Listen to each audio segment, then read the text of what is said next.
ಗುರುವಾರ ಒಂಚೂರು ಅದನ್ನು ಪರಿಶೀಲನೆ ಮಾಡಿ ಡೈರೆಕ್ಟ್ ಮಾತಾಡಿ ಮಿನಿಸ್ಟರ್ ಯಾರಾದರೆ ಅಲ್ಲಿಗಾದರೆ ಒಂದು ಒಳಗೆ ಇದ್ದರೆ ಕೂಲಾಗಿ ಮಾಡ್ಬೋದು ಅನ್ನೋದು ಒಂದು ಅದೇ ಚರ್ಚೆ ಮಾಡಬೇಕು. ಅದರಿಂದ ನಾವು ಅದೇ ಸೂಕ್ತವಾದ ಸ್ಥಳ, ಇನ್ಯಾವುದೂ ಸ್ಥಳ ಇಲ್ಲ, ಜಾಗನೂ ಇಲ್ಲ. ಆಮೇಲೆ ಇಲ್ಲೇನಾಗೈತೆನ ಎಲ್ಲ ಖಾಸಗಿ ಇದ್ರೊಳಗೆ ನಡೀತಾ ಇದೆ. ಇಲ್ಲಿ ಪಶುವೈದ್ಯ ಶಾಲೆ ಒಳಗೆ ನಡೀತಾರೆ. ಒಂದು ಕುರಿ ಕೂಡ ಒಳಗೆ ತಗೊಂಡು ಹೋಗ್ತಾರಲ್ಲ. ಒಂದು ಎರಡನೇದಾಗಿ ಇತ್ತೀಚೆಗೇನಾಗಿದೆ, ರೋಡ್ ಚೆನ್ನಾಗಿರೋದ್ರಿಂದ ನ್ಯಾವಿಗೇಷನ್ ಇಲ್ಲೇ ತೋರಿಸುತ್ತೆ. ಪ್ರತಿ ಗುರುವಾರ ಒಂದು 200 ಕಾರ್ ಆದರೂ ಇಲ್ಲಿ ಬಂದು ಜಾಮ್ ಆಗ್ತವೆ. ಉಲ್ಲಾಸ ಬರ್ತವೆ, ಹೋಗೋಕ್ಕೆ ಜಗಳ ಆಗುತ್ತೆ. ಆಮೇಲೆ ಈ ಜನಸಂದಣಿ ಇದೆ, ರೋಡ್ ಚಿಕ್ಕದು. ಆಮೇಲೆ ಒಂದು ಸೇಫ್ಟಿಯಾಗಿ ಒಂದು ಬಿಸ್ನೆಸ್ ಮಾಡೋಕ್ಕಾಗಲ್ಲ. ಯಾರು ರೈತರು ಕೂಡ ಬಂದು ಏನೂ ಮಾಡೋಕ್ಕಾಗಲ್ಲ. ಒಂದು ದಿನಕ್ಕೆ ಮಿನಿಮಮ್ ಒಂದು 20-25 ಜನ ಹೊಡೆದಾಡಿ ಕಿತ್ತಾಡ್ತಾರೆ ನಾನು ಪ್ರತಿ ಸೋಮವಾರ ಗುರುವಾರ. ಅದೊಂದಿದೆ. ಜೊತೆಗೆ ಅವ್ರ ಬೇಡಿಕೆಗಳು ಬರೀ ಮಾರ್ಕೆಟ್ ಒಂದೇ ಅಲ್ಲ, 3-4 ವಿಚಾರಗಳು. ಅಣ್ಣ, ಊರಲ್ಲಿ ಒಂದೇ ಒಂದು ಪೈಸದ್ದು ಡೆವಲಪ್ಮೆಂಟ್ ವರ್ಕ್ ಅಂತ ಪಂಚಾಯತಿಂದ ಮಾಡೋವಂಥದ್ದು. ನಾನು ಬೇರೆ ಅಲ್ಲ.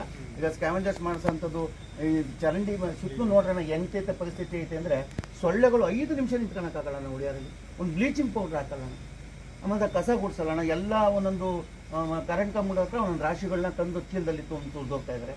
ಅಲ್ಲಿ APMC ಹತ್ರ ಸಾಹೇಬ್ರು ಮೊನ್ನೆ ನೋಡಿದ್ರಣ ಒಂದು 5 ಲೋಡ್ ಬಿದ್ದೈತೆ ಅನ್ನತ್ತೆ ಸಾರ್. ಒಂದು 5 ಲೋಡ್ ಬಿದ್ದೈತೆ. ಆಮೇಲೆ ಇಲ್ಲಿ ಕೈಲಾಗಂಥ ಕೆಲಸ ಕೊಡೋದು ಮಾಡಲ್ಲ. 5 ಪೈಸಕ್ಕೆ ಯಾವುದೋ ಸ್ಪಂದನೆ ಇಲ್ಲ. ಯಾರು ಹೇಳೋರಿಲ್ಲ ಕೇಳೋರಿಲ್ಲ, ಹಂಗಾಗ್ಬಿಟ್ಟೈತೆ. ಹೌದಾ ರಾಘು ಪರಿಸ್ಥಿತಿ? ಇವಾಗ ಇಲ್ಲಿ ಏನು ಡೆವಲಪ್ಮೆಂಟ್ ಆಗ್ತೈತೆ? ಇವಾಗ ಅವ್ರು ಬಂದವರು ಒಬ್ಬ ಚೀಫ್ ಆಫೀಸರ್ ಅಂತಲೋ ಅಥವಾ ಇಲ್ಲಿ ಇರ್ತಕ್ಕಂಥ ಇಲಾಖೆಯವರು ಯಾರಾಗಲಿ ಊರಿನ ಬಗ್ಗೆ ಒಂದು ಕಾಳಜಿ ಬೇಕಲ್ಲ. ಒಂದು ಸೊಳ್ಳೆಗಳು ನೋಡಿದ್ರಲ್ಲ ದಯಣ ಇವರೇ ಉಪಾಧ್ಯಕ್ಷರೇ, ಇಂಥ ಕೆಟ್ಟ ಸ್ಥಿತಿನಲ್ಲಿ ಊರಿನ ಜನ ಬದುಕೋದು ಹೆಂಗೆ? ಇಲ್ಲಿ ಎಲ್ಲೂ ಇಲ್ದಿದ್ದೆ ಈ ಊರಿಗೆ ಆಗಬೇಕು. ಯಾರ್ದು 5% ಸವಲತ್ತುಗಳಿಲ್ಲ, ಒಂದು ಪೈಸಾ ಜನಗಳಿಗೆ ಸ್ಪಂದಿಸೋದಿಲ್ಲ. ಹೆಂಗೆ ಈ ಜನ ಜೀವನ ಮಾಡೋದು ಹೆಂಗೆ? ಈ ಕಸ ಎತ್ತಿ ನಮ್ಮ ಚಿಂಗಾಳಿ ಇದಕ್ಕೆ ಹಾಕಿ ಅಂತ ನಾವು ಇದನ್ನು ಮಾಡಿಸಿದ್ದೀವಿ. ಆಮೇಲೆ ಅದಕ್ಕೆ ಹೇಳ್ತಾರಣ, ಇವತ್ತು 10 ಬೇಡಿ ಅಂತ ಹೇಳಿದ್ರೆ 20 ಬೇಡಿ ಅಂತ ಹೇಳಿದ್ರೆ ಬೇರೆ ಕಸ ಸಗ್ರಿಗೇಟ್ ಮಾಡ್ಕೊಂಡು ಹೋಗ್ಬೇಕು. ಹಸಿ ಕಸ, ಒಣ ಕಸ ಅಂತ ನೀವು ಸಗ್ರಿಗೇಟ್ ಮಾಡಿ ತಗೊಂಡೋಗಿ ಹಾಕ್ಬೇಕು. ಹಂಗೆ ಹಾಕಿದ್ರೆ ಅಲ್ಲಿ ಎಲ್ಲ ಕಡೆ ಇದನ್ನು ಮಾಡ್ಲಿಕ್ಕೆ ಸಾಧ್ಯ. ಅಣ್ಣ, ಈ ಜನ ಇವ್ರು ಏನು ಬಯಸ್ತಾರೆ ಆ ಥರ ಜನ ಸ್ಪಂದಿಸ್ತಾರೆ. ಉಳಿಯೋರ್ನಲ್ಲಿ ಜನ ಅಷ್ಟು ಸಾಧುಗಳಿರೋದ್ರಿಂದಲೇ ಇವತ್ತು ಈ ಪಂಚಾಯತಿಗೆ ಇನ್ನೂ ಜನ ಯಾರು ನುಗ್ಗಿಲ್ಲ. ಏನೊಂದು ಕೆಲಸಕ್ಕೂ ಕೂಡ ಸಾಧ್ಯ ಇಲ್ಲ. ಇಲ್ಲಿ ಭಾಳ ಮಂಡು ಬಿದ್ದುಬಿಟ್ಟೈತೆ ಪರಿಸ್ಥಿತಿ. ಸರ್ವೈವಲ್ ಭಾಳ ಪೂರ್ ಸರ್ವೈವಲ್ಲು. ಈಗ ವಿಂಗರ್ಸ್ ಕೊಡಬೇಕು, ಅದಕ್ಕೊಂದು ಜಾಗ, ಈಗ ಸೂಕ್ತವಾದ ಜಾಗ ಎಲ್ಲೂ ಸಿಗ್ತಾಯಿಲ್ಲ. ಈಗ ಇವರೆಲ್ಲ ಒಂದು ಸೇಂದುವನ ಅಂತ ನೋಡಿದಾರಂತ ಇಲ್ಲಿ ಕಾಲೇಜ್ ಮುಂದೆ ಆಗ್ಬಿಡುತ್ತೆ. ಇಲ್ಲಿ ಅದೇ ನಂಗೆ ಹೋಗ್ತಿರೋ ಇಲ್ವೋ ನೀವು ಗೊತ್ತಿಲ್ಲ, ಆಗಲ್ಲ ಅಲ್ಲಿ ಮತ್ತು ಸಮಸ್ಯೆಗಳು.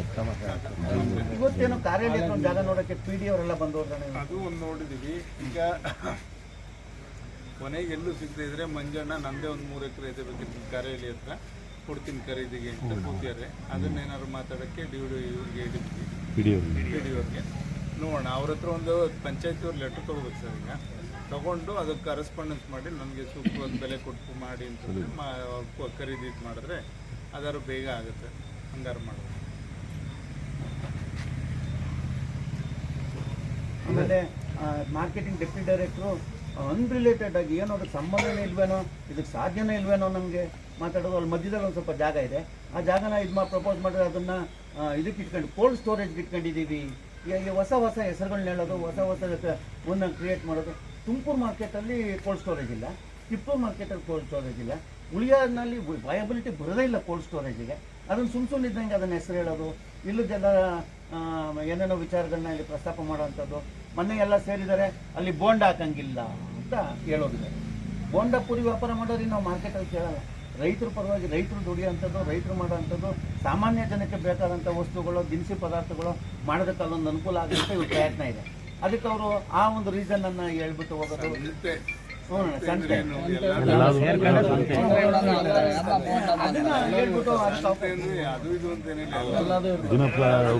ದಿನಬಳಕೆಗೆ ಬೇಕಂತ ಬೋಂಡ ಅಂದ್ರೆ ಸಂತೆ